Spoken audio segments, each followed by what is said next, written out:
We're interviewing people about their opinions on issues in North Carolina. Do you oppose or support gay marriage? Do you disapprove or approve of the way Pat McCrory is handling his job as governor? Decision makers will pay attention to this, the media will pay attention to this. The things you find out will have a fairly immediate impact upon democracy in North Carolina. You're watching Elon University students create a snapshot of public opinion across North Carolina at a particular moment in time. And what about the state legislature in Raleigh? Do you approve or disapprove of the way North Carolina General Assembly is doing its job? Well, Elon poll is great. I mean, it's academic, so we don't have any sort of agenda trying to get people to think one way or another. We word the questions as unbiased as we can. And what do you think the most important issue is in the United States? It's very frustrating at times. It requires a lot of patience. It requires our students to be trained to be polite and calm. So it does require a lot of effort, and it requires a lot of money. That's why there's not that many polls in the state that are doing this method that we're using. Live caller polls, where an actual human is making the phone call, and you're calling both cell phones and landlines, tend to be the most accurate. 40 students calling people on landlines and cell phones over 5 nights. They will make contact with people in about 10,000 calls in order to get responses from 1,000 people. Please indicate which statement comes closest to your own view, even if neither is exactly right. Statement 1. Immigrants today are a burden to North Carolina because they use public services. Or Statement 2.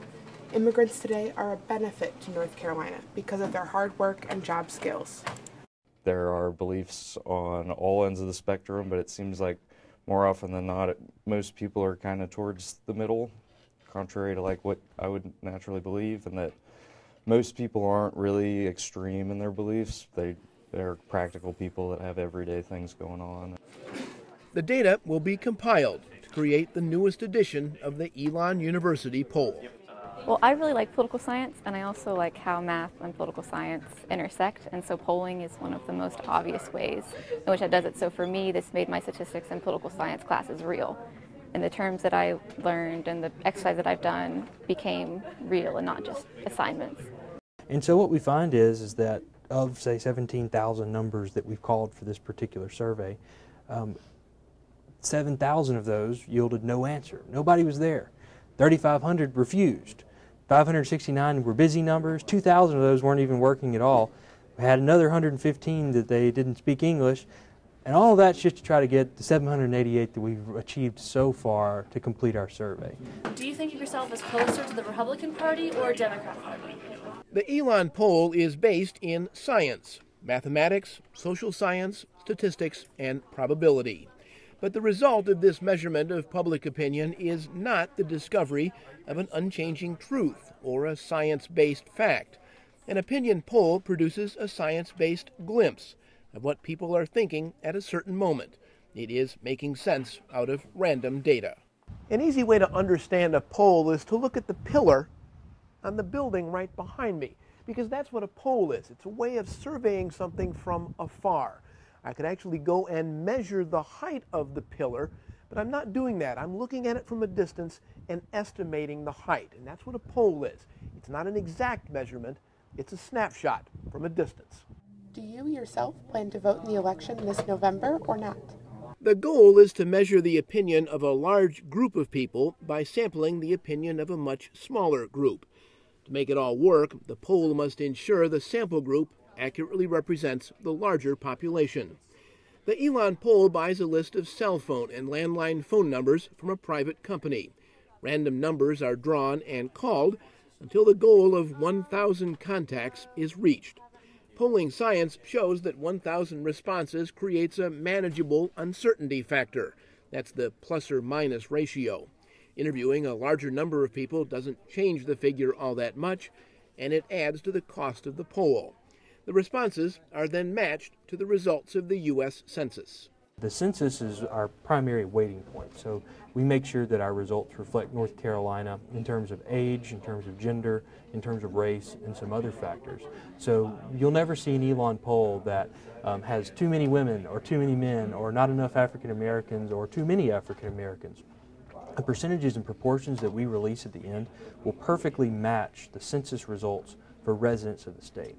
That's why details such as calling cell phones and landlines are so important. So if you just call landline phones, you're going to miss a really important segment of the population, and that segment oftentimes are young people. So we call cell phones and landlines, and then even once that's over, we still have to weight the data to make sure that we have the appropriate amounts in our sample.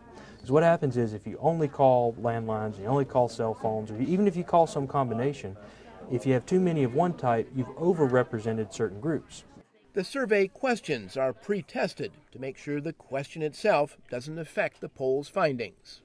Generally speaking, do you usually think of yourself as a Democrat, Republican, Independent, or something else? Just adding or subtracting a word can be amazing in how it can change people's responses, right? Even the question, do you own a library card? That question sort of puts someone on the spot and says, I wonder why they're asking me if I own a library card. It must be important, and I probably should have one then. And they actually lie. A certain percentage of people lie. But if you change the word slightly, it says, do you have a library card or not?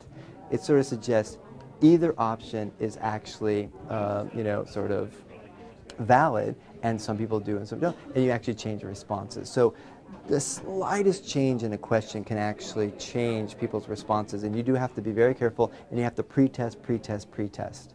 It takes about 1 week to compile the results of the survey. The poll is then released, and it becomes part of the news cycle. Poll results make great headlines. Please indicate which statement comes closest to your own view, even if neither is exactly right.